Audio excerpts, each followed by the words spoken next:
এই বর্ষায় ঘুরে আসতে পারেন যেসব স্থান। প্রকৃতির সঞ্জীবনী বলা হয়ে থাকে বর্ষা ঋতুকে, বলা হবেই না বা কেন। গ্রীষ্মের খরতাপে প্রকৃতি যখন রুগ্ন ক্লান্ত হয়ে পড়ে, ঠিক তখনই নেমে আসে বর্ষা।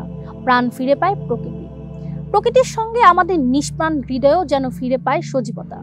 তাই বর্ষা নিয়ে আমাদের এত বিলাস। বর্ষা এলে কিছুতেই যেন নিজেকে বন্দী করে রাখা যায় না চার দেয়ালের একঘেয়েমি জীবনে। তাই এই বর্ষায় যদি হাতে থাকে একটু সময় আর মনে থাকে ঘুরে বেড়ানোর ইচ্ছা, তাহলে পাড়ি জমাতে পারেন দেশেরই কিছু নয়নাভিরাম স্থান।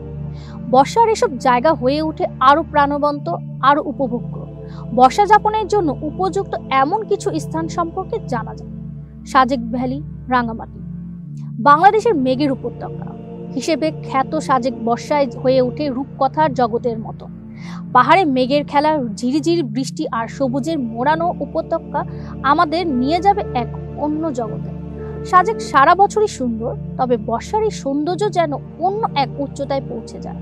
এখানে এলে অধিবাসীদের সরল জীবনযাপন ও চারপাশের মেঘের খেলা আপনাকে মুগ্ধ করতে বাধ্য। আর যদি এখানে এসে বৃষ্টিতে ভেজার সুযোগ হয়, তবে তো কথাই নেই।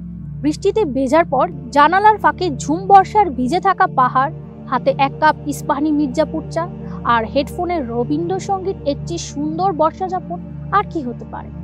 দেশ জুড়ে সবসময় পর্যটকদের কাছে শীর্ষে থাকে সাজেক। পাহাড়ি এই উপত্যকার রাঙামাটির বাগাইছড়ি উপজেলায় যাতায়াত করতে হয় খাগড়াছড়ি শহর হয়ে। তাই এই বর্ষায় সাজেকের সৌন্দর্য উপভোগের পরিকল্পনা সাজাতেই পারেন।